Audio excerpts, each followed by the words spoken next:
دي فاكهة السناك فروت او فاكهة الثعبان. هيحصل ايه لو زرعناها؟ تعالوا نشوف هيحصل ايه. اول حاجة هنقشر ثمرة السناك فروت.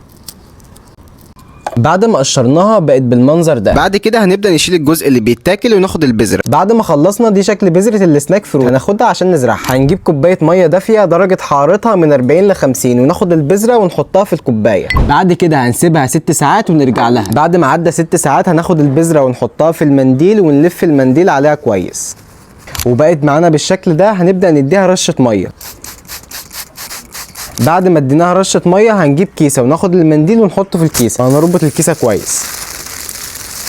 وطبعا مش هعمل لكم جزء تاني، هنسيبها لحد ما تنبت وارجع لكم. بعد 12 يوم تقريبا هتلاقيها بدات تنبت بالمنظر ده. مش هنستعجل وهنسيبها كمان 7 ايام ونرجع لها. بعد 20 يوم اتفاجئت انها طلعت جذور بالمنظر ده. سبحان الله بجد. هنسيبها تكبر شويه ونرجع لها. بعد 30 يوم طلعت الورق وبقت بالمنظر ده. بجد ما كنتش متوقع. هناخدها بقى عشان نزرعها. هنجيب قصيص جواه تربه تكون خفيفه وهنبدا نحط النبات ونثبته كويس. بعد ما ثبتناه كويس هنبدا نديله رشه ميه. بعد شهرين بقى عندنا نبته سناك فروت في البيت. والمفاجاه بقى انها مش شجر. اللي هيعرف نوعها ايه هيكسب جفت من متجر علوم الزراعه.